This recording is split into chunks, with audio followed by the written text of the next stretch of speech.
This is the story of a fallen noble, a boy whose kingdom was destroyed by the empire, and he's the reason behind the destruction.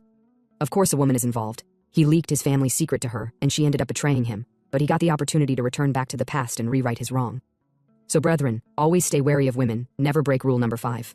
I know we are all tired of reincarnation manhwas, but we are all a bunch of degenerates who had no choice but to read it, to avoid being killed by boredom. If you like this story, don't forget to like, subscribe, and comment your thoughts about this recap. At the moment there are a total of 21 chapters, and we'd be covering all in this story. The story began in a certain pub on one snowy day. 2 guys who were eating and drinking were talking. The brown-haired guy asked the gold-haired guy if he has heard the rumors about the crazy guy running wild through the battlefields in the war. The gold-haired guy had no idea who he was talking about, so the brown-haired guy told him he's just some mercenary, but he acts like he doesn't care whether he dies or not. Once he's done with the battle, he apparently just vanishes to look for another battle to fight in. The gold-haired guy deemed the story of a mercenary that doesn't value his own life to be interesting. The brown-haired guy added, apparently, the crazy guy always says, "Damn it, I live again." Also, the guy can be found anywhere. If it's a war the empire is involved in, he is guaranteed to be there. People say that it looks more like he's getting revenge rather than working for money. The gold-haired guy drank his drink. Saying such story gives him shivers, so who is he asked. The brown-haired guy told him he's not sure. The rumors say that he used to be a prince of some fallen kingdom. It seems he's looking for a place to die. Now somewhere on a snowy mountain range, the guy who was being talked about was sitting hopeless. Someone then approached him. The person asked him if the solution he came to in the end was self-torture. He called the guy who's our protagonist by his name. The third prince of Briol, Yuri Briol. The protagonist of this degenerate story, now looking like someone thrown from hell. Yuri Briol is the dishonorable name of the very man who brought his kingdom to ruins, as well as the name of the sinner and sole survivor of that fallen kingdom. As usual, let's go back 10 years ago before everything went to ruins. 10 years ago at a casino, people were playing games, chatting, drinking, and shouting. Yuri was also at the casino table. At this moment in time, he's age 18, the third prince. He slammed his hand on the table, happily saying it's his lucky day today. Court mage, Renato, who he was playing against, told Yuri he's impressed. How is he winning every time? By a very small margin at that. Someone stood up, told Renato it's just luck. There's nothing special about it. Yuri asked the person if they're already done. They should play just one more time, he'd be doubling the stake. Renato whispered to him, they should get going now. They're gonna be late if they stay longer. But then, someone came and slammed the table with their legs. He told Yuri to better leave while they're letting him leave on his own 2 feet. Does he think they don't know that he's scamming them, using dirty little tricks? Yuri angrily stood up. Dirty little tricks, you say? Do you know who I am? The third guy, whose hand is in his pocket, told Yuri that considering his behavior, he can't be a noble. Is he the king or something? The middle guy laughed, saying they have a fight to pick with him if he's the king, since the princes are no different from their father who gets on the empire's nerves and upping the tension for war. So how far can a household that only knows to play with sword go? Hearing the guy's words, Yuri couldn't hold in his anger. He angrily scattered the table. The guys were surprised. Yuri stepped forward. He told them to listen closely. Fucker trio. He clenched his fist, telling them that he's Yuri Briole, the third prince of Briol. With a pretentious smile, he told them they would be reborn by his hands, and so, they were truly reborn by his hands. Some hours later, before the massacre all started, Yuri was talking to a girl, telling her that he's serious. His father urgently called a meeting, that's why he was late, and he already told her through the pigeon. The girl was speechless. He then asked her if she can forgive him this once. You all should please tell me in the comment another word for a simp. The girl is the empire's princess, Yekaterina Ivarna Granzine. She finally spoke. She told him not to think he's the only busy person here. She had to work really hard to get to their meeting spot while avoiding everyone. Yuri told her he knows, but can't she be more understanding? With his father leaving soon, he needs to be careful. To be honest, he's not supposed to tell other people about his father not being in the kingdom. The girl's expression immediately changed. So I am other people to you, she questioned with a scornful smile. The simp immediately apologized, saying that's not what he meant. The girl immediately threw away the pendant he gave her, saying why would he give it to her if he doesn't trust her? Why doesn't he give it to some other woman he can trust? She turned around, telling him not to contact her until she contacts him first. He told her to wait, but she left without looking back. He picked up the pendant, wondering what he should do. It's going to be really hard to get her to forgive him this time. Little did he know that someone was eavesdropping in their conversation. The person smiled, probably working for the empire. And so, after that day, the relationship between Briole and the empire that had already been unstable completely fell apart. The empire stopped with simple provocation and began crossing the line, and conflict between the two nations grew. The empire invaded Briol. It was quite unexpected. People began running to evacuate, to leave the burning castle. And so, just like that, the war against the empire began. An eternity passed. There were countless sacrifices, and there seems to not be an end to the war. Yuri was also participating in the war, people telling him to evacuate and screaming for reinforcement, but there was none. The man considered the strongest on the continent, and Briol's strongest weapon, Fiore Briol. With his absence, the war began to lean in favor of the empire. At first he considered it a coincidence, perhaps he just wanted to deny the ugly truth. However, after reflecting on his past and all the life or death battles, there is only one logical conclusion he can make. Yekaterina has betrayed him. She was the only person he had told everything to. Right when his father left Briol, the empire began its invasion. He wanted to believe that it was just his overthinking, but the response from Yekaterina Sari only brought him despair. The empire's knights were eager to kill him since he's Briol's prince. If they kill him, the war would be over. Yuri gritted his teeth at how unending the attack was. He fought, killed even more, attacks from all angles, but he stood his ground, took down the attacker. He was breathing heavily, almost out of strength, but then more soldiers came from behind him. His expression darkened. He knew he was fucked. He stepped back, wondering if this is where he dies. He blocked the first attack, but he was disarmed. He closed his eyes to brace for impact since he couldn't do anything. But then, one of his men, Laurent, came out of nowhere and took the blow for him. Yuri's expression darkened. Laurent told him to make it out of the castle. More soldiers came to protect him, sacrificing themselves. They all urged him to fall back. There is no future for Briol if something was to happen to him. Not wanting to let their sacrifice be in vain, he ran and went to hide. Morning reached. Soldiers of the Empire were looking all around for him. All the while he was hiding inside a store. He sat, saying to himself that he can't hide in there forever. He needs to get out of there and figure out what to do. He went speechless for a moment, then wondered what happened to his father, seeing as he still hasn't come back. He's probably dead, killed by the Empire. But then, fear drowned his face as he saw someone open the door. He refused to die just like that, so he immediately went on his knees. He told the man to let him leave. Briol won't be able to resist if he dies here. The man, instead of killing him, apologized. He told Yuri that he can't explain for long, but the Empire will pay for their sins one day. The Empire's soldiers would soon come to his hideout, so he told Yuri to leave. And so Yuri ran, determined to live. He needed to live to reconstruct Briol and get revenge. However, that was just childish thinking. Reality was much harsher. Everyone died. He wondered, for what was all that blood spilled? He doesn't know, he can't think of anything. Right now, he's just pushing himself. Someday someone will appear and kill him. Now that someone appeared, the person told him he does not deserve death. His selfishness knows no bounds if the conclusion he came to was self-torture. Yuri told him to stop speaking shit and just kill him since he looks like he's ready to kill him right now. But then, the masked man called out his name. Yuri Briole, Briol's third prince. Yuri was shocked because all the people who know his past should be dead. The person, while pulling his mask, told Yuri that this was all his doing. It was all his fault. Just because of him everyone died. The guy's voice was like that of an undead. Yuri was surprised to see the guy. It was Laurent, the guy who took the blow instead of his strike. The voice was definitely Laurent, but Yuri was sure he died. Laurent unsheathed his sword, telling Yuri that it's his fault that Briol Kingdom fell.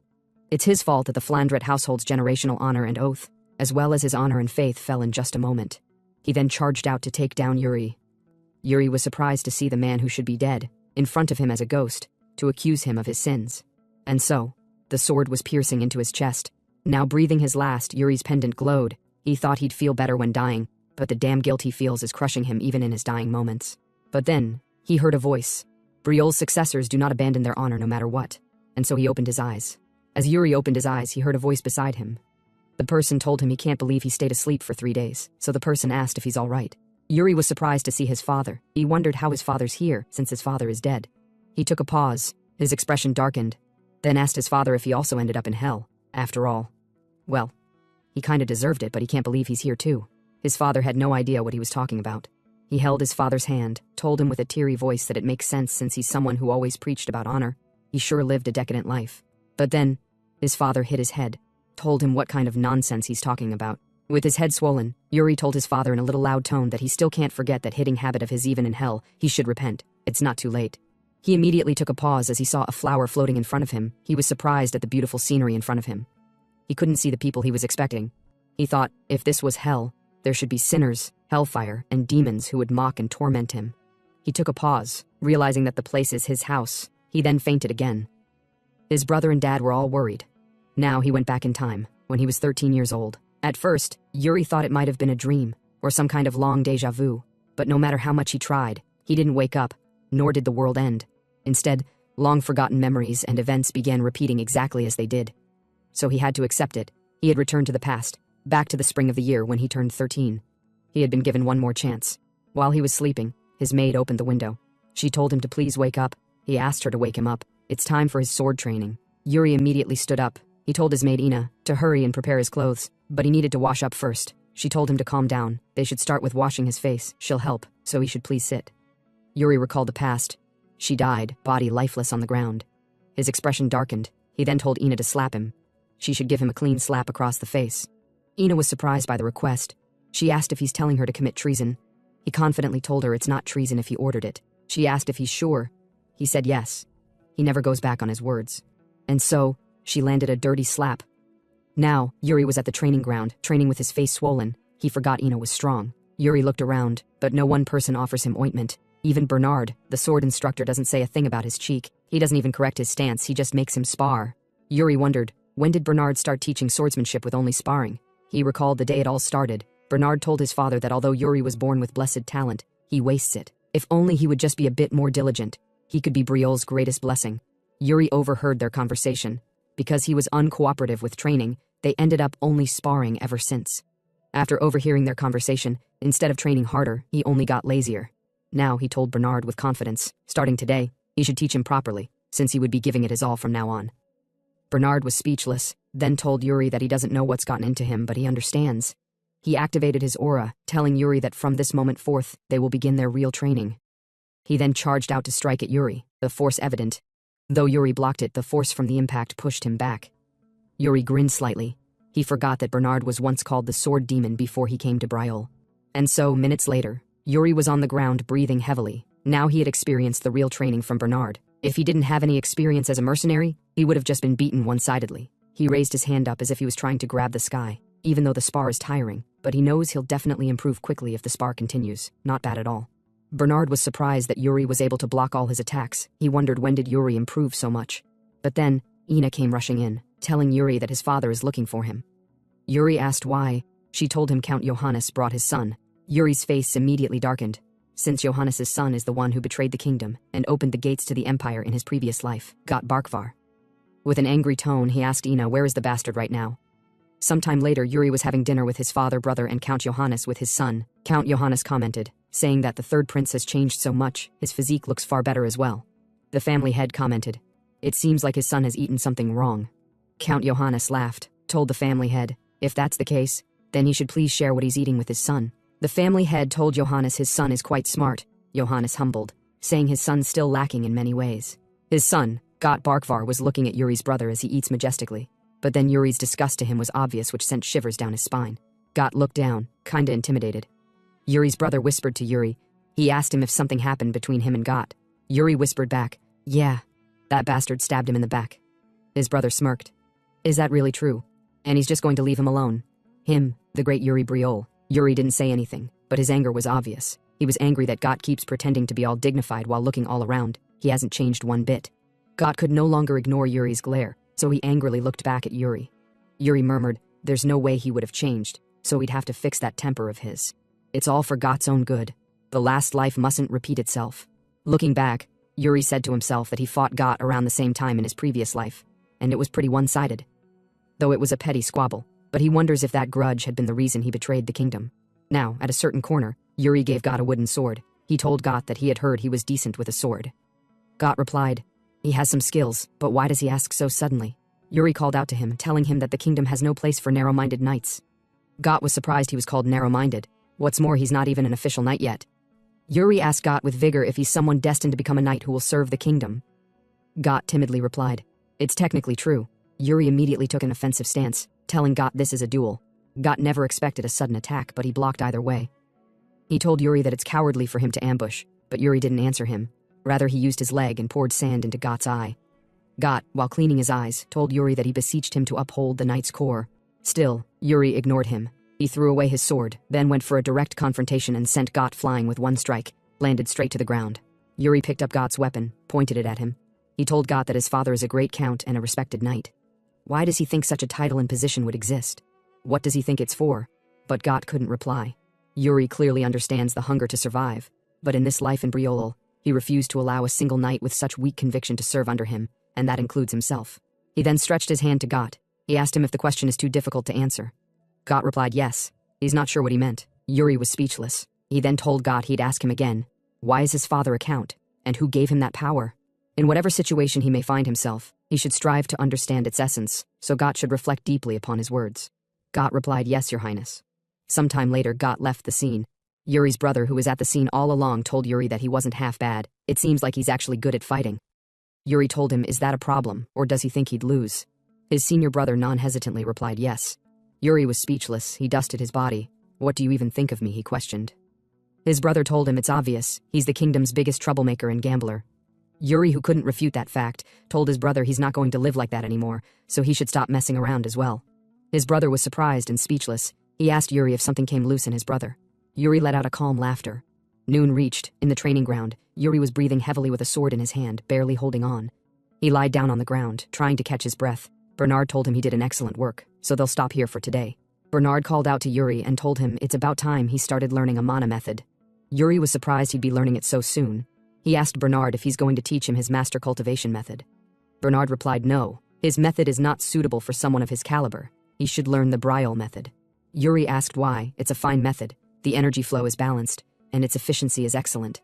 He thought to himself, in his past life, he mastered the Bryol method, and he reached near the peak of its limit as a mercenary. Seeing Yuri deep in thought, Bernard asked him if he's considering something else. Yuri told him he's thinking. Few minutes later he came to a realization, so he asked Bernard to recommend someone good from the royal guard for him. Someone who may not yet be skilled, but has exceptional potential.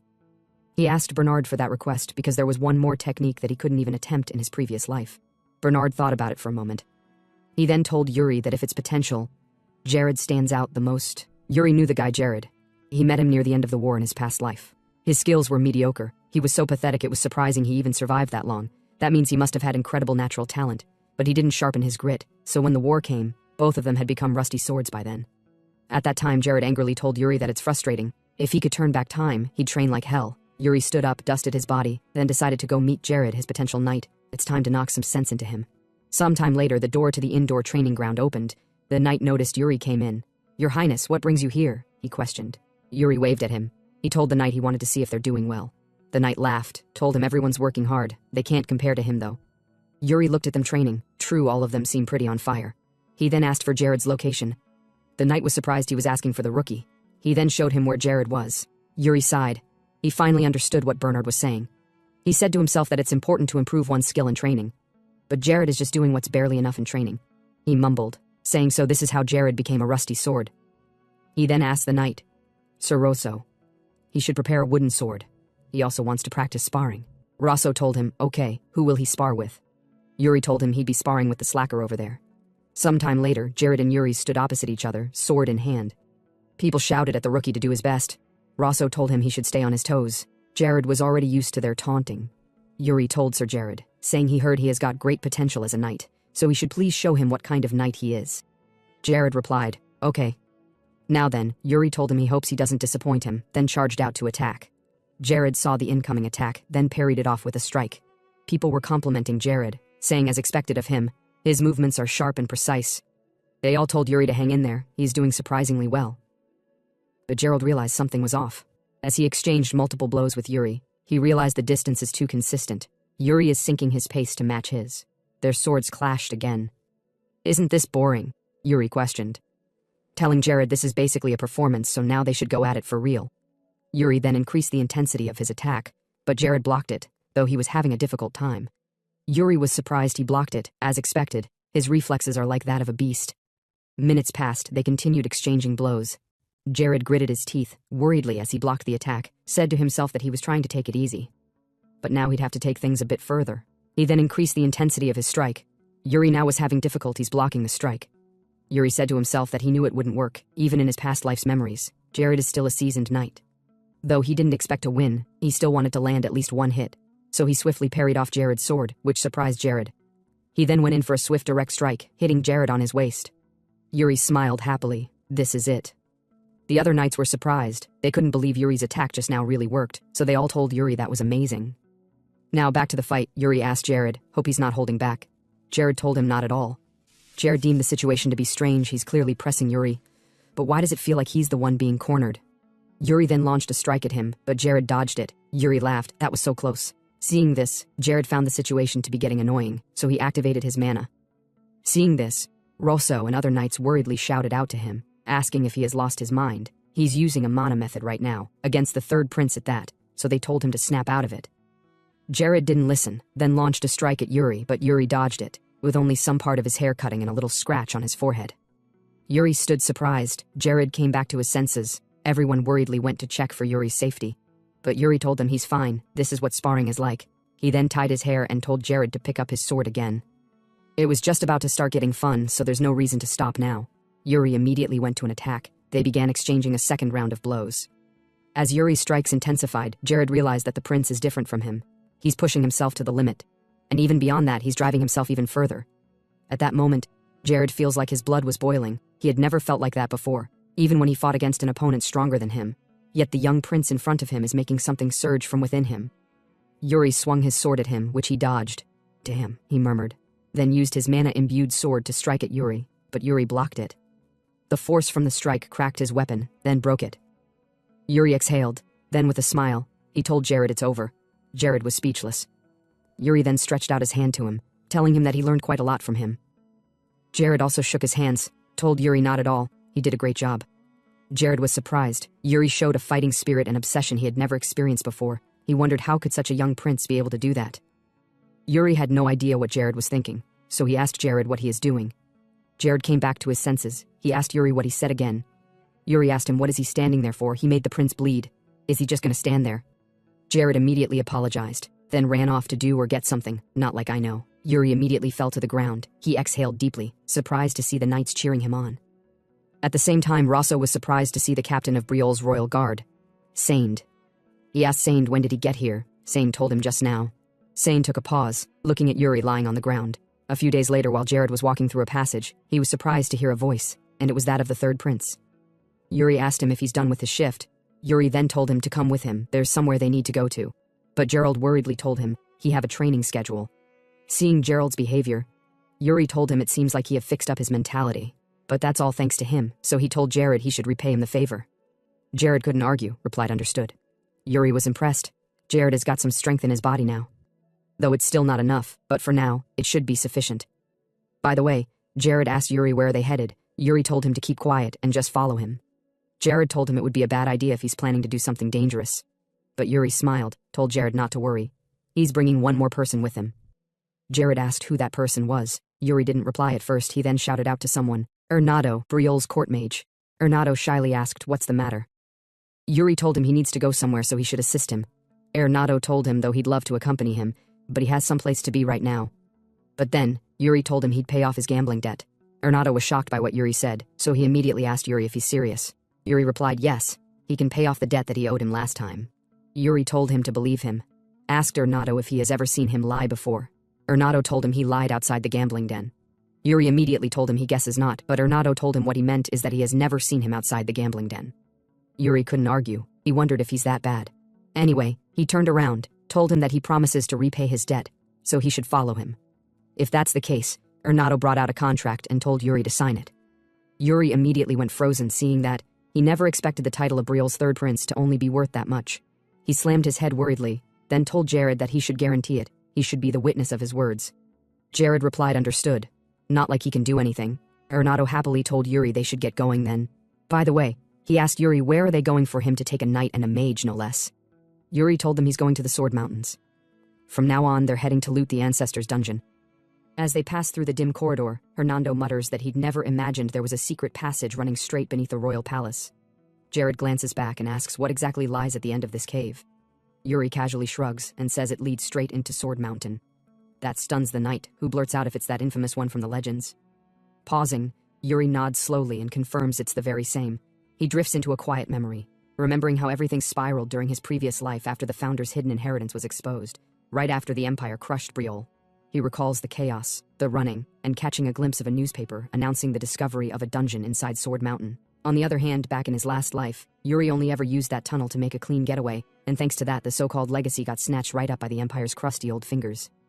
But this time, he's not just running. He's locked in on the truth and refuses to take another step backward. No more blind retreats. He needs to see for himself what kind of inheritance his ancestors really left behind. Cut 2. A wide, emerald green forest that looks like someone painted a Disney scene into real life. Yuri swings open a pair of ancient, rust-caked doors at the tunnel's exit. Sunlight spills in as the group steps out into the overgrown woods. Hernando gives the place a long scan and asks if this is really where Sword Mountain starts. Then he pivots straight into interrogation mode. How the hell did Yuri even get the key?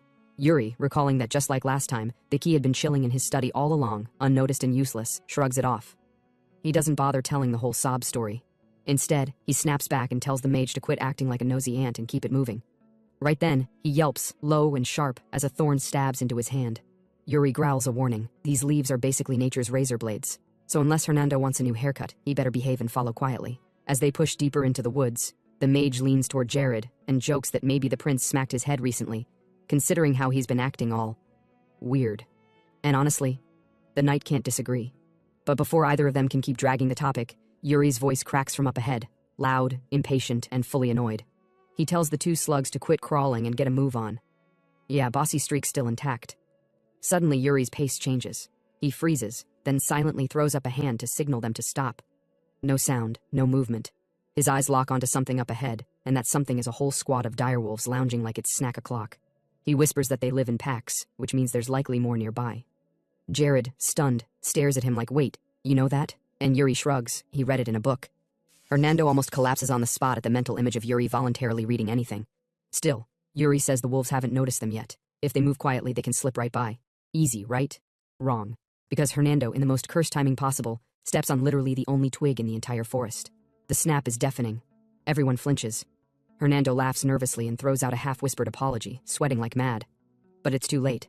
One of the direwolves drops from above like death itself, aiming straight for him. Jared doesn't hesitate.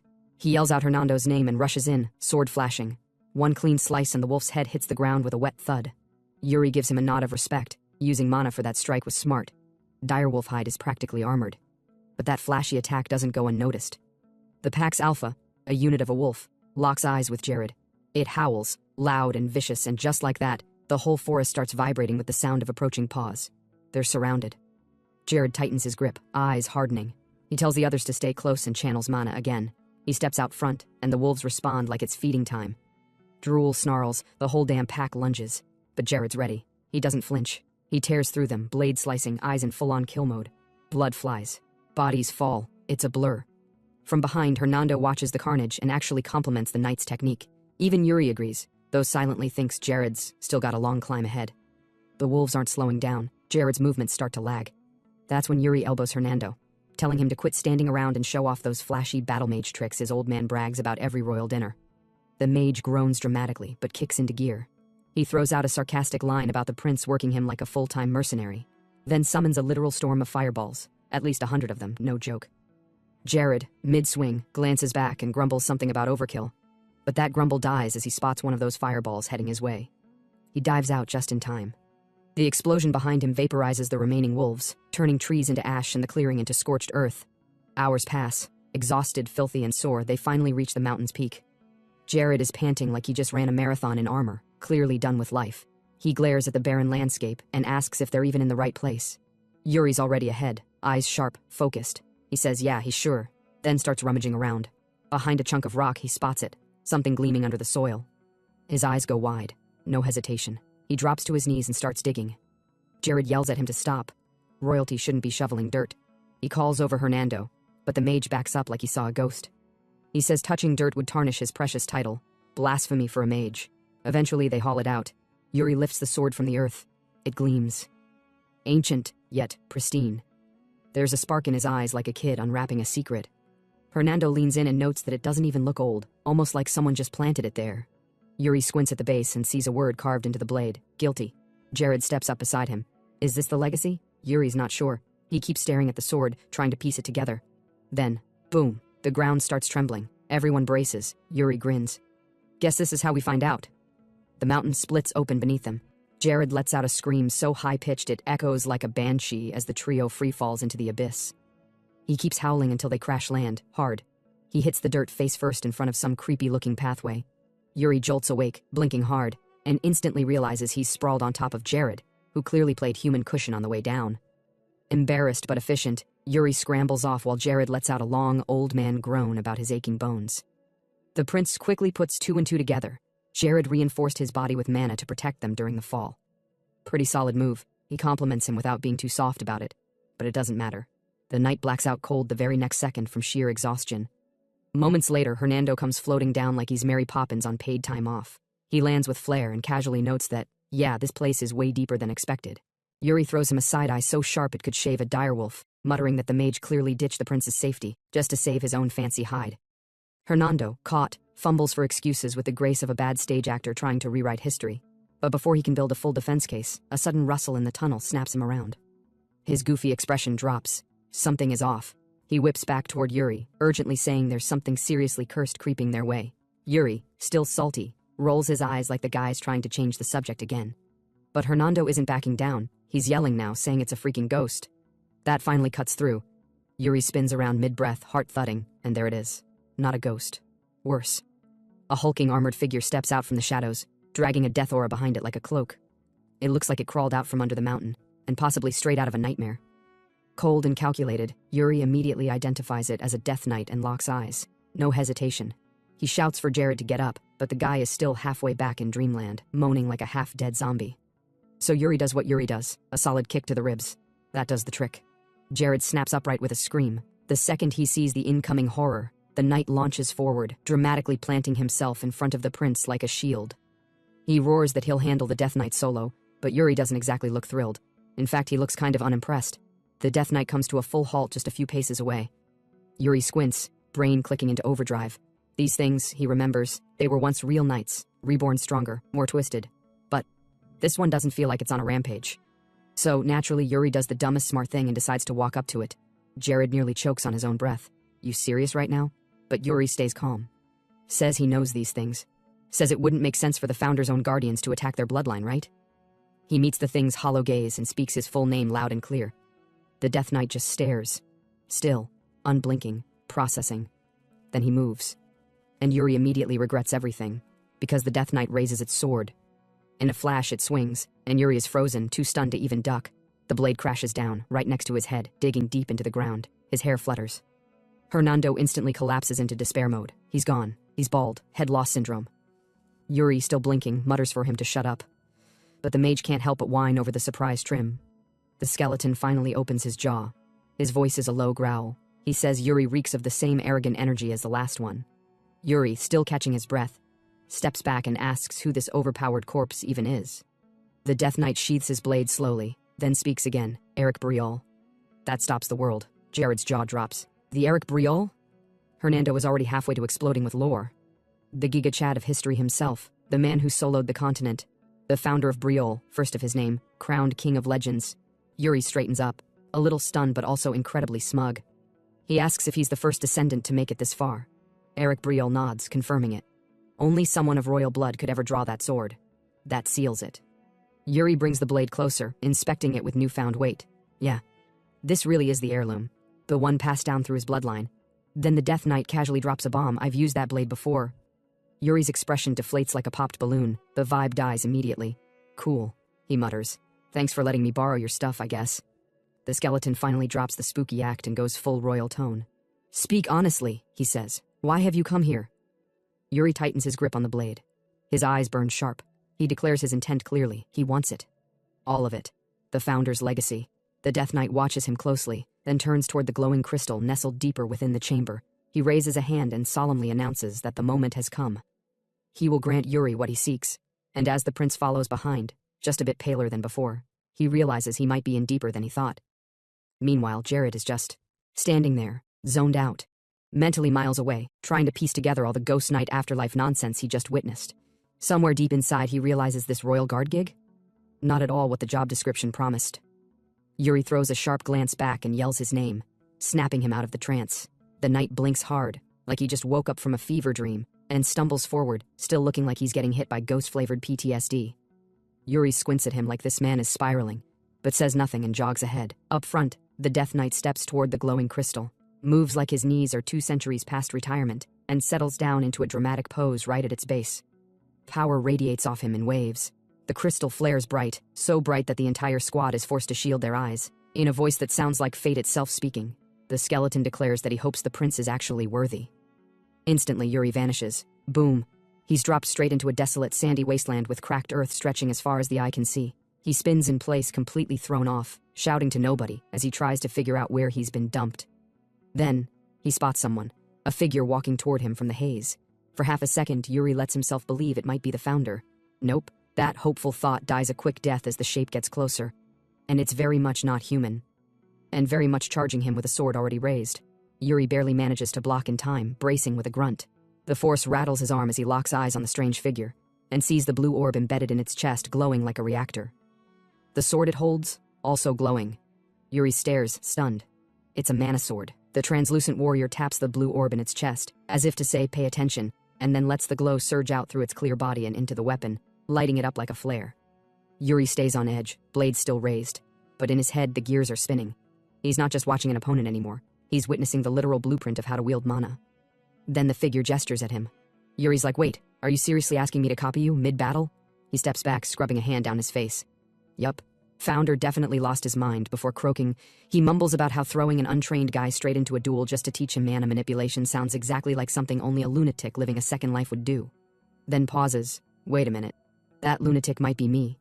Shaking off the thought, Yuri crouches low, pressing his palm out and focusing. Mana begins to glow faintly in his hand. It's there. He can feel it. Still, the technique isn't clicking. So, sword still drawn, he calls out to the faceless teacher and says he's not quite getting it. Could he run it back one more time? The being grins, raises the blade. Yuri inhales sharply. This is it. In that moment, everything sharpens. He realizes what this test really is. He needs to master this now, because the Empire is going to bare its fangs again. It always does. And this time? This time won't be like last time. No more regrets. No more running. If he has to die to protect Brial, so be it. Yuri tightens his grip and whispers under his breath. This must be the sword technique of the Ancestor King. And then he moves. Lightning speed. Blade flashing. No hesitation, he charges forward and throws himself into the clash with everything he's got, promising to absorb every lesson, every motion, every ounce of technique the figure throws his way. Elsewhere, Jared groans as his eyes snap open, only to realize he's somewhere completely unfamiliar. A broad, open space. Empty. Structured. It looks like a training ground? He turns in place, confused but alert. He can't shake the feeling that this place is too real to be a dream. He grips his sword instinctively, scanning the area, and shouts into the air, "Oi! Stop hiding and show yourself already!"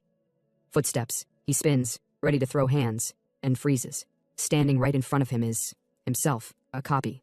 Same build, same blade, same everything. Just staring back with a half-smile that oozes trouble. Jared narrows his eyes. So, this is your idea of a trial? He sizes the double up. Calmly asks if this is supposed to be another version of Jared, or something else entirely. The doppelganger opens its mouth and fires the first shot. You shouldn't be fighting fate. That makes Jared's brow twitch. Then the copy leans in closer. Didn't you just join the Royal Guards to chase a cushy life? A few coins, a warm bed, zero risk? So why are you still trailing after that cursed third prince?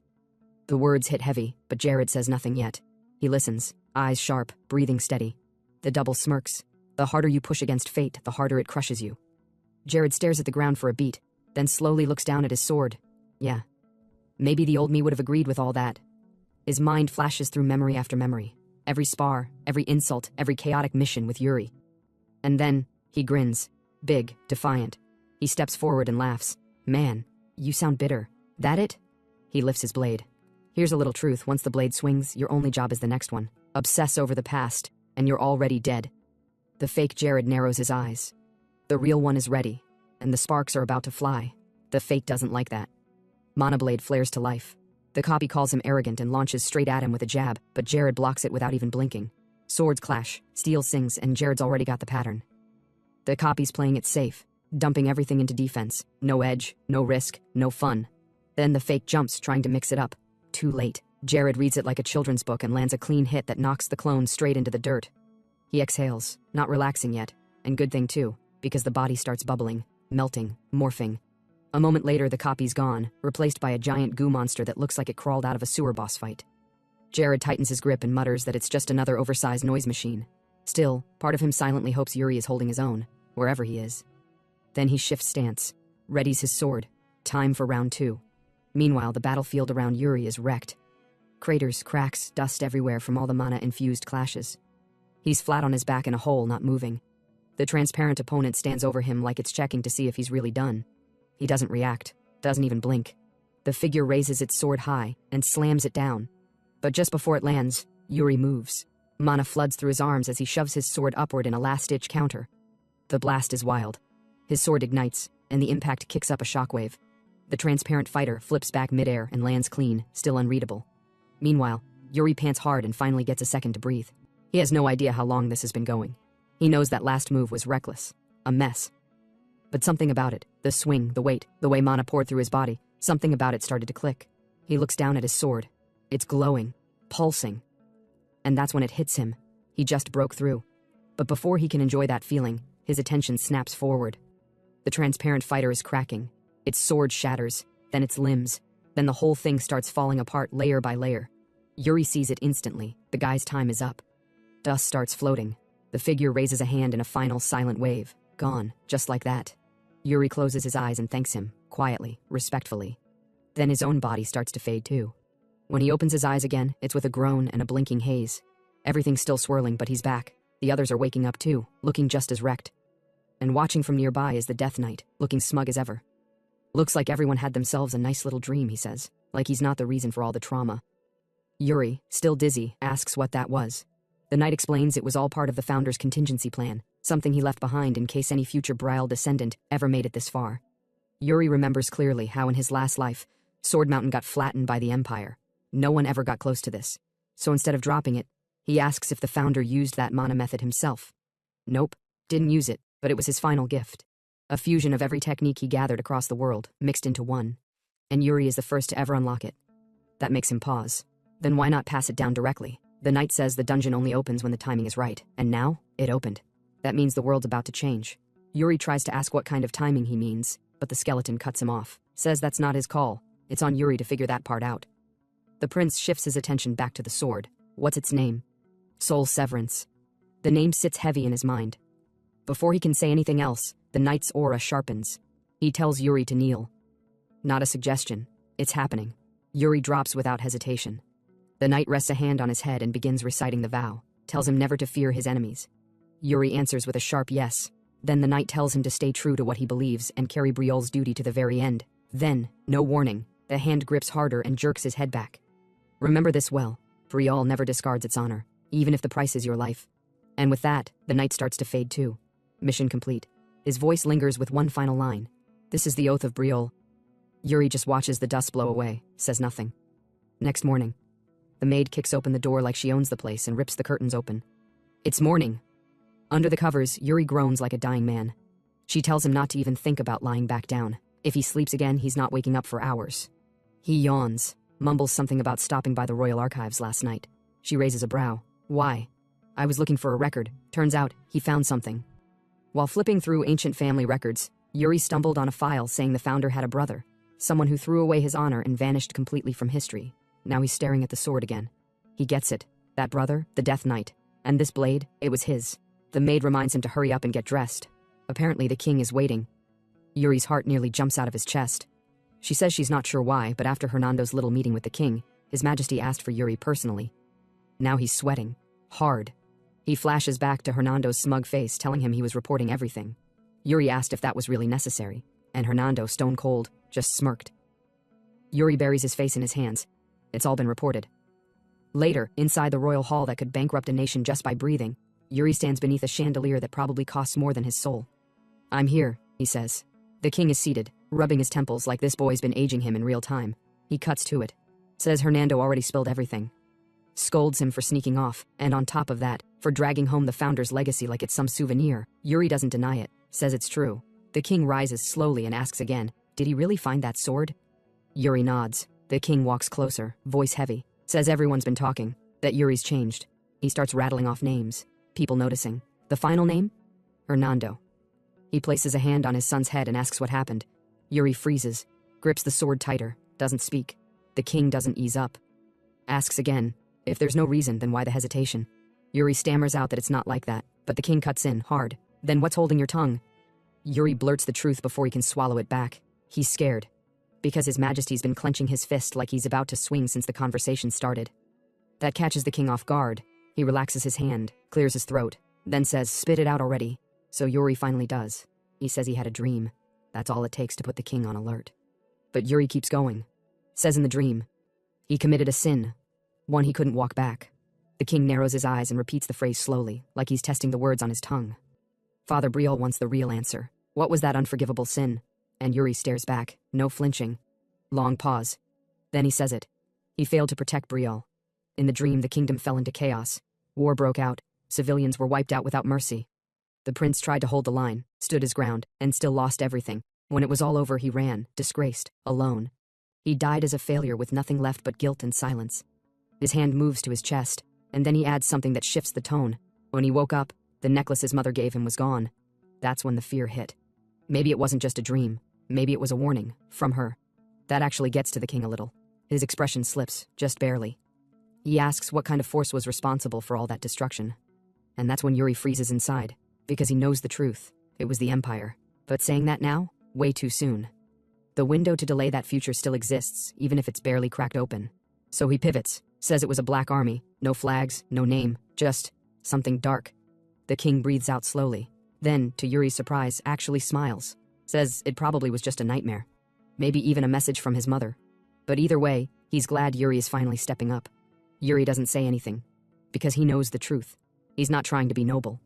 He's just trying to atone, trying to earn forgiveness for the moment he ran and left his people behind. But that inner spiral gets cut short fast, because the king straightens up. Expression shift. There's still one more thing to settle. The scene then shifted to the training grounds. Fiore Briel told Yuri to draw his sword. Fiore Briel wasn't just a swordsman. He was a walking catastrophe with a blade. Rumor says he started swinging steel before he even learned to speak properly. A natural disaster in human form, carving his name into the continent through raw talent, surgical skill, and the kind of presence that made grown warriors rethink their lives. Back in the day when people whispered about the top 10 strongest on the continent, Fiore was the kind of name that didn't just make the list, he hovered over it. Now, Yuri finds himself face to face with that living legend in a training hall he's never even set foot in before. He glances around, mutters under his breath that this is his first time in his father's private space. Fiore responds without missing a beat, never expected any of his sons to be sword material. Yuri grits his teeth at the jab, says he does have talent. The king lets out a long, tired sigh. Talent, he repeats, like the word tastes bitter. And then, out of nowhere, the man raises his sword and points it straight at Yuri's throat. The prince flinches, caught off guard. Fiore starts rattling off all the usual swordmaster buzzwords, speed, instinct, reflexes, and then asks if having all of that really makes someone the best. Still holding the blade steady, he answers his own question. No, it doesn't. What really matters? The drive. The thing that pushes someone past their limits. Not duty. Not family pride. Something deeper, something primal. Then his eyes start glowing red. And just like that, the air shifts. Yuri's entire body stiffens. Pressure slams into the room like gravity just doubled. The aura surrounding his father morphs into something completely inhuman. The blade lowers, but the weight behind his voice doesn't. Fiore says he doesn't have the words for it, so he just calls it, the sword's calling. Yuri, still shaken, lowers his own blade. Asks quietly if that means destiny. The king closes his eyes, says it could be. Yuri falls into silence. His thoughts spiral again. In his last life, he was never meant to wield a sword. So what changed? What twisted fate dumped him here now? His eyes drift down to the sword in his hands, as if the answer is somewhere in the reflection. Fiore's voice cuts through. Should he even be holding that sword at all? Can he hear the calling? And would he still carry it while staring death in the face? Yuri is shaking. He tries to speak. Nothing comes out but broken hesitation. Finally, he stammers that he doesn't feel anything. He looks up and gets hit by Fiore's coldest gaze yet, the kind that freezes blood. Yuri takes a step back. Legs weak, breath shallow. Then the room warps. Feels like eyes are watching him from all directions, none of them kind. His mind breaks open, and the worst memories flood back. His past life, the screams of comrades, pleas for help, orders to run. He remembers the sound of desperation, the sound of everything falling apart, and how he never even answered. Suddenly, he's not in the training hall anymore. He's in hell. Everything's burning. The skies are smoke. Briol is falling apart in real time. Imperial soldiers march through fire like they own it, one of them stomping Hernando's corpse into the dirt like trash. Civilians are butchered, screams echo through flame, and standing there useless is the older Yuri, watching it all burn. While Yuri was lost in thought in his past self, someone came to attack him from behind, but he blocked the strike and took down the knight who attacked him. It was like he was repeating the moment from his previous life. He could hear the voices of his men sacrificing themselves for him, telling him to run away in the meantime. The fires burned so high, the voices of his men echoed through the battlefield as their flesh burned and swords pierced through their bodies, all to save their young master. Yuri staggered, wondering if his reincarnation was all a dream. Was Briol fated to powerlessly fall in the end? His hopes shattered. He raised his sword down, knowing he couldn't stop the annihilation. The Empire soldiers charged towards him. Then again, he grabbed his sword tightly, not giving up, since he had taken an oath that he shall never be afraid of the enemy. The words of the Death Knight echoed once again. Do as you believe, until the very end. Fulfill your duty as a Briol. And so, Yuri raised his sword again to fight. He kept killing, slashing endlessly, unyielding. He even parried off a spear attack with his hand and counterattacked with his sword, taking the enemy down. He breathed heavily, thinking it was all over, But more voices echoed, telling him he's dead now, so he should give up already. Yuri gritted his teeth, telling them that Briel do not abandon honor, even in death. Until the very end, he'd fulfill his duty as a Briel. But then, reality kicked in. Yuri was standing, muttering, until the very end. His father, Fiore Briol, placed his hand on his shoulder, asking if Yuri could hear his voice. Immediately, Yuri snapped out of it. He was surprised to see his father. He looked back as he sweated heavily. The Legion, the Black Legion, he questioned. Fiore told him to calm down. He had seen an illusion. Yuri's hands trembled as he realized it was just an illusion. His father was speechless. He commented, "It appears that I was mistaken." He then told Yuri that it seems he will hold on to the sword. Yuri's expression immediately brightened, then told his father that's what he had decided on. His father kept a stern expression. Yuri wondered why he was making that face all of a sudden. Someone might think he's going to turn into a corpse if they saw his expression. He then touched his father's hand and told him not to worry. He's a genius, so he shouldn't worry. His father grinned, then slammed his head. Minutes later, at the training ground, Bernard saw Yuri with his head swollen. He asked Yuri who did such a masterpiece on his head today. Yuri replied, "His father." Bernard remarked, "His Majesty did put in some strength today, but I won't be reducing his training difficulty just for that." Yuri told him he knew. Thinking about it, Bernard was someone who stayed in Briola because of his father. Yuri then asked Bernard if he stayed in Briola for a duel with his father as the condition. Bernard replied, "Yes." Yuri then asked him if he'd still stay if he was the one who asked him to, even if he can't have a duel with his father. Bernard was speechless for a moment, then replied, "Nope." He then smirked, told Yuri that it seems like he wants him to stay. He then told Yuri that he'd stay if he can show him something. Like, for example, the swordsmanship of the progenitor, Erich Briol. Yuri was surprised. He asked Bernard if he's saying he wants him to teach him the founding king's techniques. Bernard replied, "Yes, it has piqued my interest." Yuri told him, "No, he can't." Yuri thought to himself that it makes sense someone called the Sword Demon would ask him something like that, but he can't teach him. Bernard told him it doesn't matter if he hasn't mastered it since he had already taken that possibility into account. Yuri told him, he's right, he hasn't mastered it, but that is not the reason. Rather, it is because it won't help him in any way, since the sword technique is one with the mana method. Bernard thought about one with the mana method. He told Yuri he hadn't heard about it before. Mana methods are usually supposed to reinforce sword techniques. Yuri closed his eyes and told Bernard yes, that's why he can't teach it to him. He'd only be getting half of a whole. Bernard, still thinking, told Yuri, "All right, just like that," which surprised Yuri. Yuri asked if it's really all right. Bernard replied, "Yes, it's fine, even if it's only half of a sword technique. He'll stay in Briol if he's willing to teach him the technique, since he's sure he can get something out of it, even if it's just half." Yuri sarcastically remarked to himself that Bernard is sure confident. He then smiled slightly. He agreed to Bernard's request, then he'd have to stay in Briol. Bernard replied, "Okay." He then took a distance and told Yuri to please demonstrate it. Yuri replied, "Okay," then took an offensive stance, his sword imbued with mana, ready to display his soul severance. But Bernard told him there's one thing he didn't tell him, which is that he was always going to stay in Briol since his father wants him to work for him for at least 10 years. Yuri was shocked and looked confused. Bernard then asked if he's not going to strike. If not, he'll go first then. He activated his own mana technique. Yuri, still pissed, leapt out from his spot. He asked Bernard why he's telling him that now. Hours later, in the evening, Yuri was lying on his bed. He then said to himself that the future is changing, a future different from the one where Briol fell. The fact that Bernard is staying in Briol, even though he hasn't done anything, is proof of that. He smiled, said to himself that he was overwhelmed by the responsibility of having to change the future. But it definitely is changing little by little, though not yet. He's going to stop the Empire this time no matter what. Someone also agreed, yes, no matter what. It was Anna. She told him yes, no matter what. He should please not get into trouble this time. Yuri stood up. He asked her what she meant. Did he have something planned right now? Anna told him it seems like he doesn't even know what she's talking about because he gets into trouble every day. She then told him she said that because he has a meeting tomorrow. But Yuri had no idea what kind of meeting that was. She told him it's the Senate meeting. His Majesty said that he has to attend this time. Yuri wasn't told about it. She told him it's tomorrow morning. He heard that most of the senators will be attending. She grabbed his hand, with her eyes filled with sincerity. She told him she's sure there are scary and stubborn people there, but he shouldn't punch them or anything. Yuri asked her if that's what she's worried about. She told him not to worry. He doesn't act like that anymore. Are you sure? She questioned with determination. Yuri replied, yes.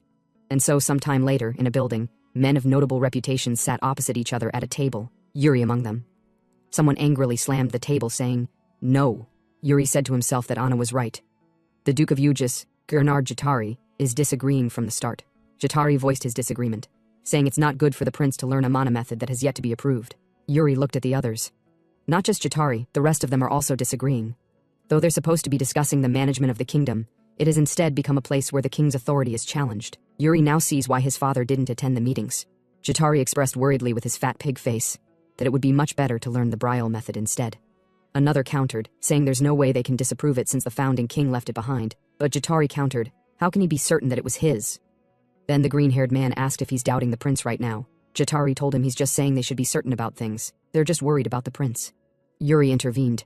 He told Duke Jatari that he's quite touched that they hold a meeting just to discuss a mana method. At this moment, Yuri was really holding in his anger, because Jatari is a traitor who tucked his tail and bowed down to the empire's emperor as soon as Brielle fell, so his words carry no weight.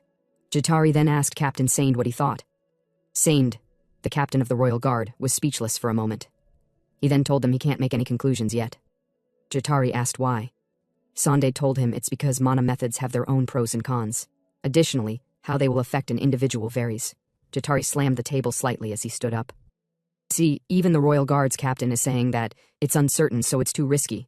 So it's best they disregard a mana method like that. But the green-haired man disagreed, saying that's not what Captain Sanded was saying. He was saying that each mana method has its own pros. Another interrupted, the meaning is the same. The Duke is worried that the mana method will harm the prince. Just at the table, there were different plots and schemes going on. Even Yuri noticed it. He said to himself that the situation isn't good. The elders began agreeing with Jatari's point, and now he has gotten the upper hand. Yuri said to himself that if it hasn't been long since you began learning a mana method, it's possible to change to another. However, because of the battle experienced in the Founding King's illusion, soul severance has already taken root in his core. But he can't explain all that, though, so he wondered what he should say. Suddenly, someone broke the silence. With a grin, the person told Jatari that his words seemed convincing. He then asked them how many of them here have fought an orc before. The guy was Calcio Arancha, a baron.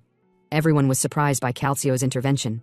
Jatari asked, who is he and what's his title? Jatari stood up, introduced himself as Calcio Arancha, a free baron. Jatari exclaimed, a baron? Is he saying a free baron attended the Senate meeting? Calcio told him he didn't want to come either, but there's nothing he can do. It was Count Sidor who asked him to come. Yuri was surprised he was sent by Count Sidor, because Count Sidor was the frontier lord guarding Brielle's border. He's a lord who lived his life on the battlefield. He was famous for being a true soldier. He was also famous for never attending noble events, yet he sent a representative to the Senate. The green-haired man asked why the Count would suddenly send him to the Senate. Calcio told him the Count doesn't need to explain himself to him, but seeing these high-ranking nobles sitting at the table playing politics, he could finally understand why the Count sent him. He then told them that the type of mana method doesn't make much of a difference on the battlefield, Brielle method or the Empire's Lion method. In the end, it's the user who matters. He then asked His Highness, the third prince, what he thought. Yuri told him that, as the Prince of Brielle, he didn't see why mastering the mana method of their founding ancestor was controversial. Regardless of their objections, he would still learn it. Calcio told them with a smile that if the prince who wields the sword has chosen to follow the will of the founder, then why are irrelevant people making a fuss about it? He continued with a taunting smile. Typically, people who've never drawn a sword would say such things, Jatari countered, telling Calcio that his words were reckless. Calcio apologized. He told him to please excuse his lack of etiquette, because when you fight orcs every day at the frontier, his lack of etiquette would be the result. Like I said, how many here have actually fought orcs? None could reply. He then asked them if they think the monsters care about mana methods. They still couldn't reply. Then the same guy commented, saying even if he accepted his point, the prince is still young and can't make the right decision. Yuri countered. He asked him if they should abandon the mana method and revise it entirely because they think he'd make the wrong decision. The guy replied, yes, if necessary. Yuri then added with a sharp tone, do you even know that doing so is impossible? Calcio entered, saying it doesn't seem like the prince intends to give in anyway, or are they going to forcibly extract his core? The guy worriedly replied, that's not what I meant. Then Calcio added, what's the point of all this meeting? He then asked Yuri if he also agreed, but it seems like everyone here is just sitting and stressing him out. Seems like the royal capital has too much free time. Jatari slammed the table angrily. Too much free time, you say? That's rude. If you think about it, hasn't the frontier been quiet these days? They get all the funding but do nothing. Calcio's tone immediately changed. He asked Jatari if he's saying it's only not quiet if hundreds are dying every day. It seems like you have never read or heard the daily reports of the soldiers dying out there. Even on the day I departed, 4 men died. I covered my friend's corpse with a shroud myself, someone I had breakfast with that very morning. He remarked, orcs never rest, O great noble. They live only for combat and slaughter. Yuri thought about the orcs. Now that Calcio mentions it, there seem to be border issues with the Klein Duchy right about now. At that time, while Brielle and Klein clashed, orcs took advantage of the situation and crossed the borders, causing serious damage. He asked Calcio if their movement has changed. Calcio was speechless at the question. He then replied, yes, they're much more ominous than usual. Yuri then asked, "What about Klein?" Calcio was surprised again. He asked Yuri, "What do you mean?" Yuri asked, "Isn't Klein's army stationed at that part of the border too?" Calcio replied, "Well, the border forces suddenly retreated." Yuri asked, "What about the border towns?" "Completely devastated," Calcio replied. "People were either killed or taken as slaves."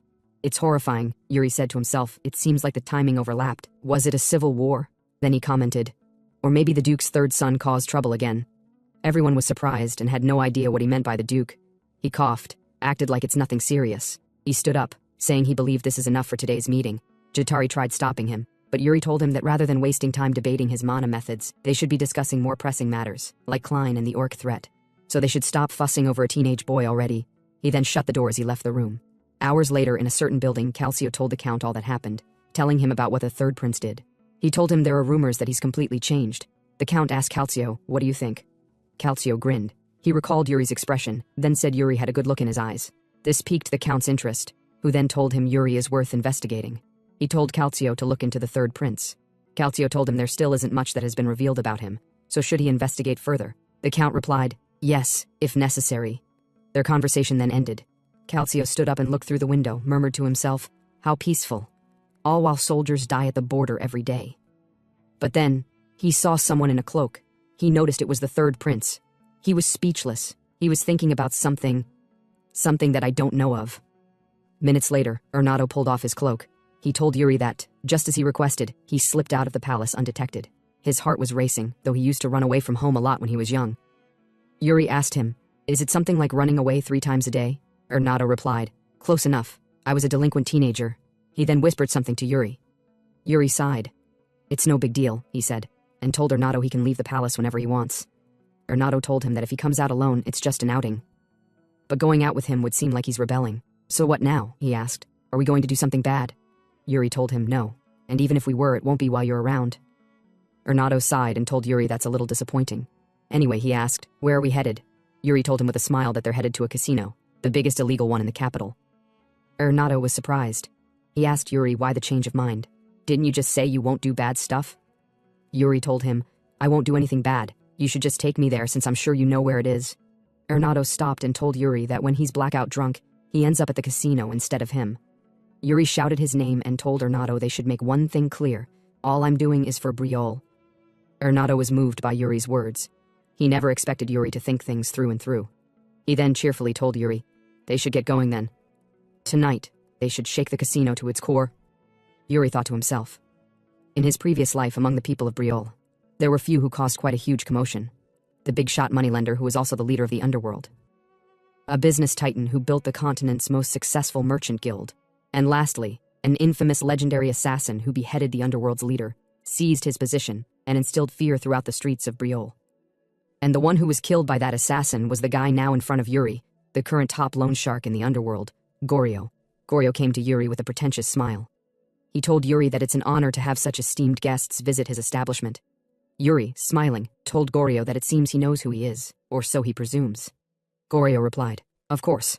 With the royal mage and the third prince personally paying a visit, the least I can do is show up myself." Yuri, confident, told him, "That's a wise decision. I'm not here to casually enjoy some gambling." Goryo grinned, then told Yuri they should have a seat and talk. Minutes later, as they sat, Ernado worriedly asked Yuri what he meant by not coming to gamble. He never said a word about that to him. Yuri whispered back, "Be quiet." Goryo sat and asked, "Are you saying you didn't come here to gamble at the casino? Could it be that you're here to borrow money?" Yuri replied, "Yes. I'm going to invest the money I borrow from you." Goryo thought for a brief moment, then asked Yuri if he was perhaps thinking of creating his own private fund. The fact that he's asking him instead of a bank for seed capital proves it. He then asked if Yuri was aiming for something greater. Yuri told him, "Enough," and grinned, telling Goryo, "Interrogating me isn't part of your job, is it?" Goryo was speechless, then told Yuri that was rude of him, and apologized. Yuri crossed his arms, told him not to worry about it, since he's the one at the receiving end. Goryo decided to go straight to the point. He asked Yuri what he planned to use the funds for. Yuri told him, "With the money I'm borrowing from you, I'll purchase mugranja, a specialty spice from the Klein region. Soon, demand will far outstrip supply." Ernado worriedly asked Yuri what he was talking about all of a sudden. Goryo thought about it. He told Yuri indeed, mugranja is an essential ingredient in making luxury fragrances. But is it really worth investing capital into? To be honest, I find it doubtful. Yuri didn't speak much. He just told him what he said was the truth. Ernado was surprised himself. He thought about the civil unrest in the Klein Duchy and the wandering orcs. but doubted that alone would cause a spike in spice prices. So he wondered if Yuri was just trying to secure a regional specialty before others. However, the look on Yuri's face showed he was serious about it. Goryo also thought to himself, he isn't the same Prince Yuri that people in Briol talked about. He seems to know more than he's saying. Well then, he told Yuri, let's settle on an amount. Yuri told him, as an investor and not as a Prince of Briol, how much can I borrow from you? Minutes later, after some unknown discussion was done, not even known to me, the narrator, Goryo told Yuri to please sign the promissory note. Yuri grinned, and sometime later, he read the promissory note and placed it inside his cloak. Ernado told Yuri that it was surprising he really borrowed money from Goryo, and it was even a huge sum. Ernado paused and said, it's unfair. You didn't even give me a heads up. You never intended to gamble in the first place, did you? Yuri smiled and told Ernado, if I had told you the truth from the beginning, you might have dragged me straight to my father. Ernado couldn't refute that. He then asked Yuri if they were heading to the Merchant Guild now. Yuri replied, yes, I have a request to make. Yuri then said to himself that, in truth, Mugranja is already a guaranteed profit item. The only alchemist who knew how to produce it was a close aide to Duke Klein. But he was the first to be killed in the Civil War. Therefore, until a substitute spice is developed, Mugranja is going to fetch any price on the market. So he can't just entrust something like this to anyone. Now, they arrive at a run-down building. Yuri then shouted, this is it. Ernado was shocked. He disappointedly asked Yuri if this was the rundown spot. Yuri didn't reply. He stepped forward and knocked on the door. As he knocked, he asked, Elaine Wood, are you in there? Ernado worriedly told him to wait a moment. He should really leave things like this to an established merchant guild. The door opened. A lady appeared. She told Yuri she's Elaine Wood. Who are you? Yuri introduced himself as the third Prince of Briole, Yuri. He wanted to entrust her with a task. She was surprised to see he's the Prince of Briole. Sometime later, Ernado worriedly asked Yuri if he had lost his mind. Yuri told him, you sure talk freely to a prince. Ernado didn't care. He then asked how Yuri could buy Mugranja through a failing business just like that. It also involved a large sum of money. Yuri thought to himself, although she may be a struggling merchant now, it won't be long before Elaine is known across the continent as the head of a merchant guild no one's ever heard of before. And unlike Goryo, who hides behind the illusion of trust but resorts to vile deeds when cornered, Elaine treats promises to her clients as sacred. Yuri grinned evilly, saying, she may have been a legendary merchant in my past life, but in this one I'll make her a mythical one. One who surpasses the legends. Ernado sighed. Anyway, he asked, are you done now? Yuri told him, no, there's one more thing left. Ernado was shocked. He tried stopping Yuri, but Yuri ignored him and went into an alley. As Yuri walked, he said to himself, underworld loan shark, merchant tycoon, everyone else is ready to become my ally. I only have to convince one more person. Yuri walked through the alley. Beggars were everywhere. Rats danced in the streets. People fought, maybe for resources, maybe not. Yuri talked to a beggar, who directed him somewhere. Yuri looked around, and then found who he was looking for. He approached the person and introduced himself as the third Prince of Briol. The guy. He's the one who cruelly killed Goryo in the past. A surviving member of the assassin order, Asana. Asana stood up. She asked, what is a prince doing here? Yuri told her she didn't need to be wary of him. He had only come because he thought he could help. Asana was speechless. Yuri then told Ernado to give him the money. Ernado hesitated, then handed him the bag of coins. Yuri's eyes clashed with those of the little girl beside her. Seeing her, he wondered if that was the child. In his previous life, Asana had borrowed a large amount of money from Goryo to get the child the treatment she needed. Like all those who borrowed from Goryo, Asana too had her life ruined by him. This led her down the path of an assassin, eventually becoming one of the most skilled. But his goal now was to prevent that from happening. He told her to take the money and go to the temple for treatment. She was surprised and speechless, then asked what he wanted. Yuri told her he wanted one thing. He was the third Prince of Briol, and she should remember that name. As they left, Ernado asked Yuri why he would give some beggar all that money. Yuri told him it was an investment for the future. He had made connections with people he would need later, but there was still one person left. He stopped, then told Ernado he wanted to ask him something. What did you see in the founding king's tomb? Ernado was speechless for a moment, then replied with a grin, gambling. Yuri was shocked by this reply. Ernado told him he was serious. He had played a game with his life on the line at the Barthlegas casino in the Empire. Yuri didn't argue. It suited him. Well, whatever. He then told Ernado to keep what happened today a secret. Morning came. Back at the castle, the king called for Ernado. He asked if it was true that he had gone out with Yuri yesterday. Ernado replied yes. The king then asked what happened. Ernado told him that Yuri had convinced him to leave the palace and go to a casino, the biggest one in the capital. This piqued the king's interest. He asked if Yuri had gambled. Ernado cheerfully replied yes, he did. But he added that, although he thought Yuri would be good at card games, he didn't do very well and lost all the money he had lent him. Afterward, the king questioned him further. Ernado said that Yuri took money from Goryo to some old merchant guild. Then, he gave a bunch of money to some orphan. They walked around and saw how people lived. Yuri seemed genuinely interested in that. The king asked, did he just come back like that? Renato confidently replied, "Yes, that's all." The king nodded but went silent for a moment, thinking. He then asked Renato if he was going to attend the ball. Renato happily replied yes. The king was surprised. "I thought you weren't interested," Renato replied. "People's minds change. It's been a while since I danced." At the training ground, Yuri was knocked to the ground by Bernard. Yuri, slightly surprised, told Bernard that he was pretty popular. The maids kept glancing at him. It looked like he'd have to attend the ball, since many people would be waiting for him there. But Bernard told him he wasn't interested. Anyway, about the sword technique. He said Yuri was right. There was no decisive form in the technique. Yuri stood up with his wooden sword. "Yeah, I told you. You just have to move with the flow." Bernard sighed. He told Yuri he couldn't understand a mana method that was also a sword technique. He'd need to watch him fight in a real situation to study it, but that wouldn't be easy. Still, he added that Yuri was improving fast. He was good with mana too. Honestly, he was surprised. He didn't think Yuri would be so adept at handling it. Yuri swung his sword and muttered to himself that he felt a bit guilty. It had just kind of happened as he tried to erase the traces of the Briole method he'd learned in his past life. Bernard then told him not to rush. He was worried about him. Yuri asked, "What do you mean, worried?" Bernard told him he was progressing too fast. He had already achieved so much for his age, but his body had yet to finish growing. Yuri smiled cheerfully. "Don't worry. I'll maintain a good balance. So let's keep sparring." Bernard was surprised. He asked Yuri if he was sure. Yuri replied, "Yes, of course." Yuri dropped his wooden sword and told Bernard with a grin that they should spar with real swords. He said to himself that he needed to grow stronger, fast. Bernard agreed. Yuri then suggested a bet. If he managed to land a hit, Bernard would attend the ball. Bernard declined. "No thanks. I'm going to win anyway. Besides, you'd just nullify the bet if you lost. You've got zero credibility." Yuri grinned. "We'll see." He charged at him, saying, "I'm gonna get you this time."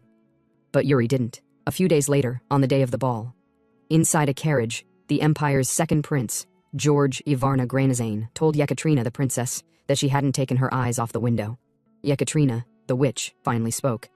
With a smile, she told the prince, "There's someone I want to meet." Elsewhere, hours before the party kicks off, the third prince is getting dressed like he's going to war. Gone are the comfy clothes.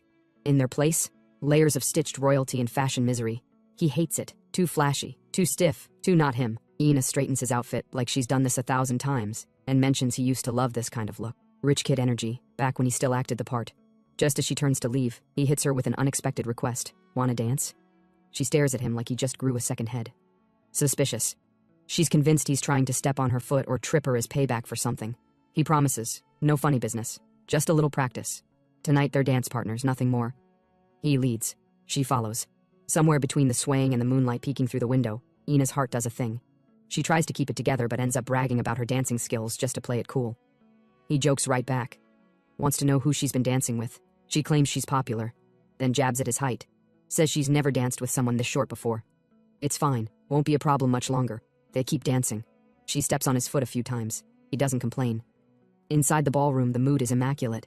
Music floating, nobles twirling, everything smelling like power and perfume. Up in the royal booth, King Fiore sits with wine in hand, watching the show like it's a stage play built just for him.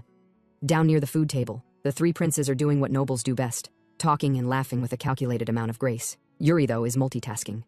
His eyes are scanning. There's Count Sidor. That guy's not like the rest. Oddly enough, no proxy tonight. He came in person. Then Yuri clocks his eldest brother's glasses and asks if his vision's tanking again. Crown Prince Cedric reassures him. Nothing to worry about. Then the trumpets hit. The crowd parts. The second prince of the empire enters with his entourage, looking like golden arrogance on horseback. Prince Georg heads straight to the king and bows. Fiore gives him the polite welcome. They shake hands, a few pleasantries. Then Georg introduces his sister. And when Yekaterina steps into the light, Yuri feels his stomach plummet. She's polite, graceful, every bit the imperial princess. But Yuri knows the truth. This is the girl who helped destroy his kingdom. Even now, the weight of their past drags behind her like a silk train. The apology she once wrote, just a note, sent by pigeon, still haunts him. This time, he's not making the same mistake. No friendship, no connection, no second chances. From the sidelines, Yuri watches her work the room with practiced smiles. She notices him too, but keeps it formal, just glances and nods. He keeps his distance. He sees Cedric dancing with a noblewoman, like the picture-perfect prince he's always been. Calm, graceful, polished. The kind of man who could rule with a smile and a kind word. Yuri still feels like a feral animal in royal clothes. At least second brother is doing his usual thing, pestering the poor girl with loaded charm. Even if Yuri's head is packed with future trauma, the emotions are real. The weight's still there. Thankfully, Ina shows up with cookies and a smile. He asks if serving tonight's event is exhausting. She jokes that dealing with him is harder. He takes every cookie on the tray. Mood slightly improved. Then, bad news. Georg walks up. In his past life, this man became a legend. The Empire's blade on the battlefield. The one who led the charge when Brielle fell. Yuri straightens his back and bows, calling himself the third prince of the kingdom. Every part of him wants to lash out, but he keeps it locked down. And then Georg leans in. He gives Yuri a once-over, smiles like a shark, and suddenly releases a pressure that wraps around Yuri's neck like coiled steel. 13 this year? He asks, voice calm but laced with something wrong. We might need to call the guards, or the FBI. Before Yuri can even answer, Georg walks away. He's already gotten what he came for, confirmation. The third prince is dangerous, talented, and worth watching. Yuri clenches his fists, barely holding in his rage. That wasn't a greeting, that was a threat disguised as etiquette, and Georg isn't even in his prime yet. Then, glass shatters, all heads turn. Ina's dropped wine on Georg's cape. That's bad. That's very bad. The imperial crest is stained, a major insult. But instead of anger, Georg's expression shifts to something worse. He smiles. Yuri sees it happen, sees the setup. Georg tripped her on purpose. The whole thing was bait, and now he's reaching for his sword. Blade drawn, he places it gently against Ina's neck like he's posing for an execution. Cites the Empire's crown laws. Claims her action warrants death. No one stops him. No one but Yuri saw the trap. Georg doesn't want justice. He wants blood, and a reason to spill it. But before anything can happen, Fiore steps in. The king's voice cuts through the tension like a blade sharper than Georg's. If the prince wants blood, he can spill it on his own land. The pressure shifts. This time it's Georg who flinches. He lowers his sword, bows politely, and issues a carefully crafted apology. And then he drops the real card, Gatinsha, a knight of the Empire. Executed by Fiore in their own territory. The Emperor let it go, no retaliation. No payment. And now? Georg just reminded the room that he let that slide. Prince Georgi wasn't done talking. He smoothly likened this whole wine-stained fiasco to a prior incident, the infamous Gatinsha execution. His tone stayed calm, diplomatic even, but the message was razor-sharp. Beheading the maid? According to Georgi, it was about peace and honor. For both nations. Translation: it's your move, king. Say no, and you've just disrespected the Empire. Say yes, and you let a foreign prince execute a servant in your ballroom. Tricky, right?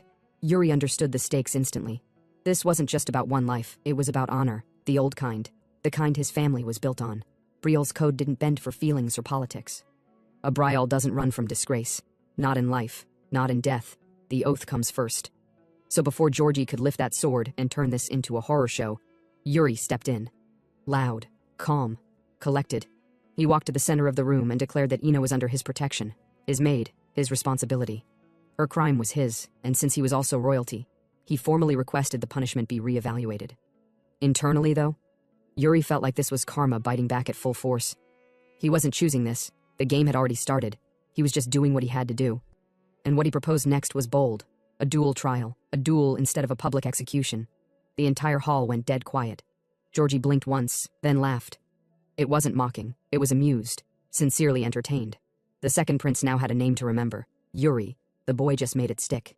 Facing off in the center of the hall, the two princes locked eyes. Around them, nobles held their breath. Eventually, Georgi turned to King Fiore and agreed to the ridiculous offer. Fiore, visibly displeased, gave a reluctant nod. He was tossing his son into the pit, and he knew it. But the game had to be played. To save face and look generous, Georgi offered to use a proxy. Someone around Yuri's age. To make it fair. Right. With that, the Imperial menace saw no further reason to socialize. He left. As soon as Georgi exited, Yuri dashed to Ina's side. She was still frozen, barely holding it together. One more second, and that blade would have taken her head. He tried to help her stand, but her legs wouldn't listen. The trauma was too raw, too fresh. The idea that she nearly dragged her master into danger was eating her alive. Eventually, the other maids came and helped her out. Yuri turned the opposite way, only to walk right into Yekaterina. No smile this time, just silence. A serious gaze locked onto him. Her lips parted as if she wanted to say something, but Yuri didn't stop. He shut his eyes, erased the past, and walked on without a word. Hernando, still nursing a glass of wine in the distance, saw the whole thing. Later, as Yuri made his way back to his room, Crown Prince Cedric was waiting. That usual laid-back air? Gone. He looked tired, concerned. He asked quietly, "So, what now?" Yuri paused, then explained. He didn't want to see that scene. Couldn't let it play out. It would have broken something inside him. Cedric sighed, ruffled Yuri's hair softly, a rare show of brotherly warmth. It had been a while since Yuri felt that kind of quiet comfort. Then came the question, need help? Because Cedric saw through the act. He knew Georgi's gracious gesture was a setup, a proxy match near Yuri's level. That's just a polite way to frame intentional danger. If something accidentally happened to the third prince during the duel, well, oops. Cedric offered to step in, end it, fix it with his own methods. But Yuri refused. He started this, he'd finish it, and Cedric could feel it, that confidence, tangible, grounded. It wasn't the same scared little brother anymore. So, Cedric let it go. Trust exchanged in silence.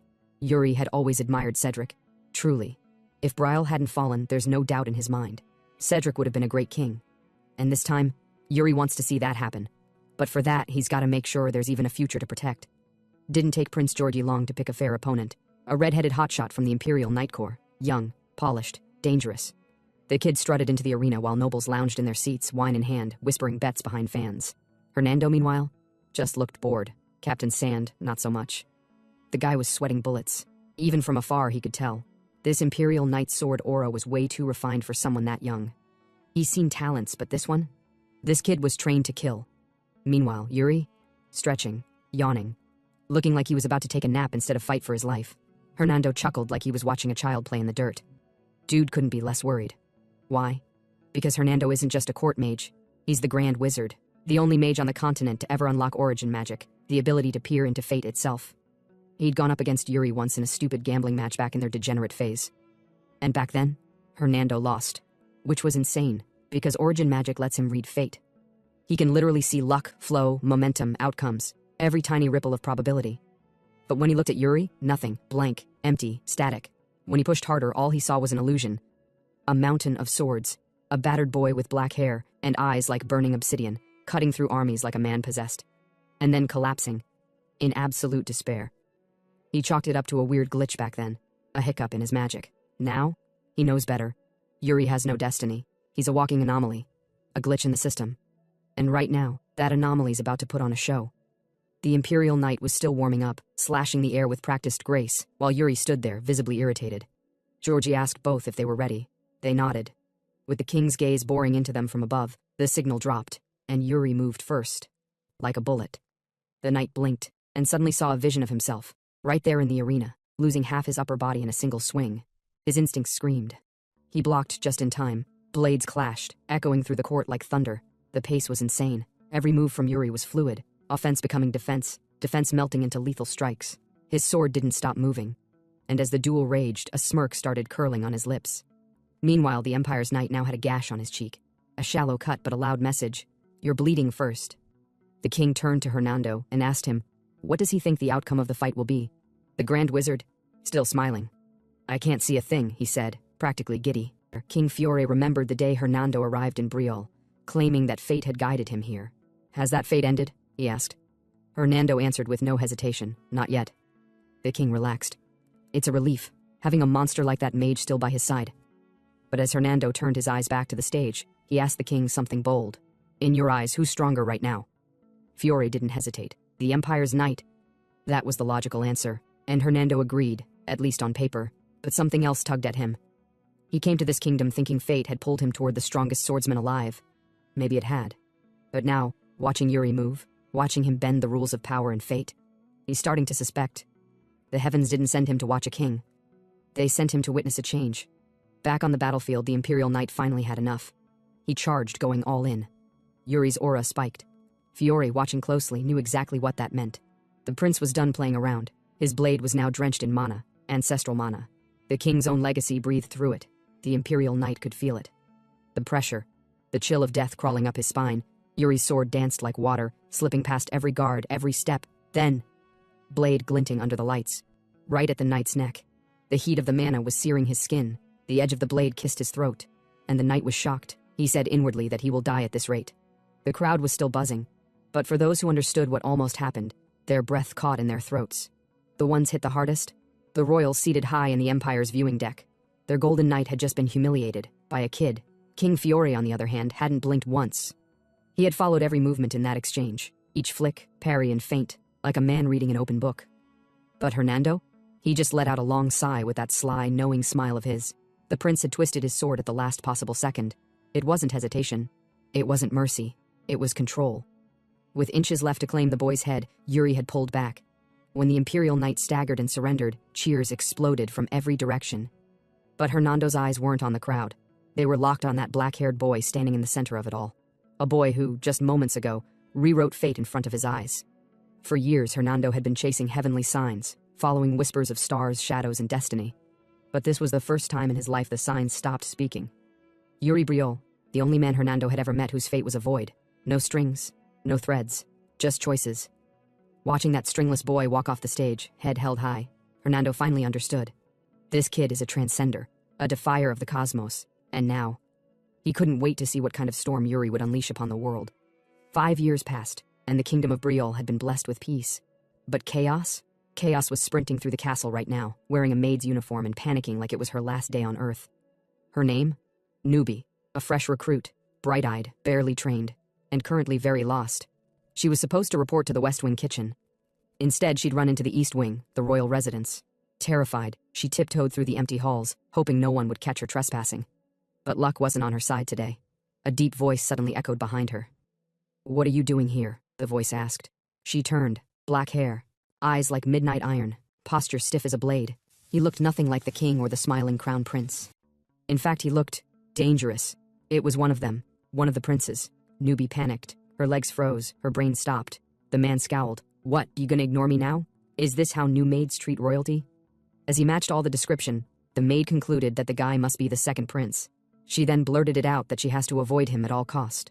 The second prince heard it, so he furiously asked her if there's a huge notebook which says she should avoid him at all cost. As he stepped closer, ready to scold her into another dimension, another voice rang out. "Brother, stop scaring the poor girl." The moment she turned toward the voice, her heart skipped. Confident smile, casual step, sword by his waist. Every senior maid had drilled it into her. If you see a handsome man with a sword walking like the world's his playground, bow immediately. That's the third prince, Prince Yuri. And with that, he walked off toward the courtyard, munching away, looking like a rogue prince with no care in the world. But everyone in the castle knew the truth. He was anything but carefree. In exchange for pulling her out of that awkward situation, the maid gratefully handed Yuri a fancy pouch of sweets. And boy, they were delicious. After licking his fingers clean and brushing the crumbs off, the third prince shifted his focus. His body now operates on the unarmed realm level, a realm where the tension on his limbs vanishes, sword or no sword. Getting there after years of relentless grinding is no small feat. It's been 5 years since he was slain by Laurent's undead sword and flung back into his 13-year-old self. Now 18, Yuri knows the quiet days won't last much longer. Speaking of noise, the real racket must be coming from the kingdom's decision-makers. They're probably flapping their lips in that meeting hall right about now. Yuri made his way to the council chamber, knocked and hollered. No reply. All he got in return was muffled shouting bleeding through the wooden doors. The guard nearby offered a timid suggestion. Knock again, maybe louder. But Yuri had already run out of patience. With his mana-enhanced fist, he punched the door clean off its hinges. Naturally, the startled nobles inside gawked at the third prince as he casually walked in and apologized for the mess. Apparently, he'd been knocking for a while, and no one listened, so he used a little more persuasion. He turned to his father at the head of the table and requested a seat at the discussion. With that settled, the final and most heated topic resumed. A younger count reignited the debate, insisting that Briol had no spare troops to lend to their neighbors across the border. If the empire wanted help so badly, the nobles themselves should handle the bill. Yuri could see where they were coming from. Everyone in this room had something to gain or lose, and that meant one thing: politics. This so-called allied force the empire proposed? It's a trap. The whole operation is dressed up like a joint military campaign against a massive orc raid to the east. But Yuri already knows how this will end, in disaster. The orcs will massacre the human army and crush the bordering nations in the process. Oddly, the orcs will spare the empire entirely. It's not a coincidence. The request, the ambush, and the empire's clean hands, all of it was planned. And back in Yuri's previous life, Briol paid the price. Sir Leon Flandre, one of their greatest knights, perished in that blunder. But this time Yuri's in the room, and things will be different. The room split down the middle, divided between those who wanted to help and those who didn't. Before the arguing could spiral further, Yuri stood up and volunteered. He'll join the allied front himself, let the nobles stay and argue. He'll carry Briol's sincerity to the battlefield. All he asked was that these old men do their job and stop dragging their kingdom's name through the mud. Hearing his son speak with such clarity and resolve made the king crack a smile. That boy really does know how to check all the boxes. Later, Yuri shifted back to his favorite spot, the training ground, for a quick spar with Bernard. It didn't take long before his loudmouth brother showed up, storming into the arena, demanding answers. So it's true? Little bro is really off to the front? The second prince, clueless as ever, couldn't grasp why Yuri would throw himself into danger when he lived untouchably in the palace. But Yuri shut him down fast. This is the job of a royal. Oddly touched, the rude brother finally understood. His eyes sparkled like a man who just discovered purpose. He promised to protect the palace while Yuri was gone. Then, like a clown, he sprinted off with his ridiculous walk. Yuri could only hope that guy doesn't cause more chaos than he prevents. Back to business. The third prince turned to Bernard and asked if the old man was worried. Bernard, once called the Sword Demon, believed that as long as Yuri avoided doing anything too insane, he'd survive. Which, coming from Bernard, was practically a warm hug. Still, the instructor warned his student. Orcs aren't to be underestimated. They're nastier and stronger than most expect. And if he runs into any carrying tattered flags, watch out. Those are the Orcvals, monsters straight out of a nightmare, a twisted breed of warriors, the kind you don't fight twice. Yuri nodded, confident. He's not going in blind. Their chat was interrupted when Ina burst into the hall, huffing from her sprint. She reported that a guest had arrived waiting in Yuri's office, and yes, he brought the item. Something special for the incoming disaster. Inside the office, Elaine Merchant Guild's vice president, Guillermo, stood respectfully. Yuri expected Elaine herself, but apparently she's off on another wild trade mission. Dangerous trips are her specialty, even with the guild booming over the years. Thankfully, Guillermo didn't come empty-handed. He presented the prince with a luxurious box containing the much-anticipated treasure. Yuri eagerly opened it. The 4-piece dagger set, Elementarian, was finally his. Guillermo had to jump through flaming hoops to obtain this set. The price nearly gave him a stroke. To him, it seemed like overpriced jewelry. But Yuri knew better. These blades were forged with ancient magic. Watching Yuri channel his mana into the weapon made Guillermo nearly piss himself. For fun, Yuri slowly inched the blade toward Guillermo's face, just to see the guy sweat. Once the blade pulled back, the merchant gasped for air. Yeah. The prince's control over mana was absolutely terrifying. But before anyone could relax, a dark silhouette slipped quietly into the room. Yuri paused for a moment because he sensed a presence.